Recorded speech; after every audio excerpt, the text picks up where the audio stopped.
தென்காசி மாவட்டம் கடையநல்லூர் அருகே பெரியசாமி ஐயனார் கோவில் மண்டபம் இடிந்து விழுந்ததால் பரபரப்பு ஏற்பட்டது. பக்தர்கள் இல்லாததால் உயிர் சேதம் தவிர்க்கப்பட்ட நிலையில் மீட்பு பணி நடைபெற்று வருகிறது. இதுகுறித்த விவரங்களோடு இணைகிறார் எம்முடைய செய்தியாளர் ஐயனார்.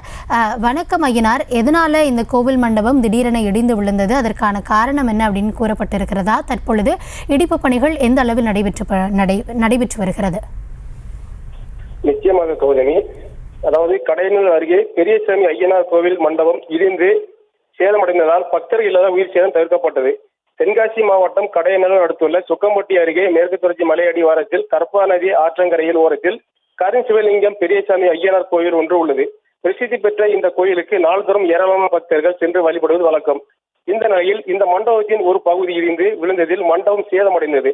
நல்ல வேளையாக யாரும் இல்லாத நேரத்தில் கீழே விழுந்ததால் சேதம் தவிர்க்கப்பட்டது.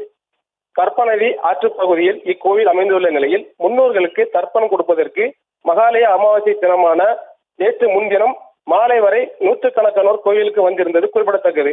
அப்போது இந்த மண்டபம் இடிந்து விழுந்து இருந்தால் ஏராளமான பக்தர்கள் ஈடுபாடுக்குள் சிக்கி இருக்கக்கூடும் என பக்தர்கள் வேதனை தெரிவிக்கின்றனர். ஆனால் நேற்று யாரும் இல்லாத நேரத்தில் ஒரு பகுதி இடிந்து விழுந்தால் அப்பகுதியில் உயிர் சேதம் தவிர்க்கப்பட்டது. மேலும் மீட்பு பணி தொடர்ந்து நடைபெற்று வருவது குறிப்பிடத்தக்கது. கௌதமி, தற்போதைய விவரங்களுக்கு நன்றி ஐயனார். செய்திகளை உடனுக்குடனும் துல்லியமாகவும் தெரிந்து கொள்ள சப்ஸ்கிரைப் பண்ணுங்க.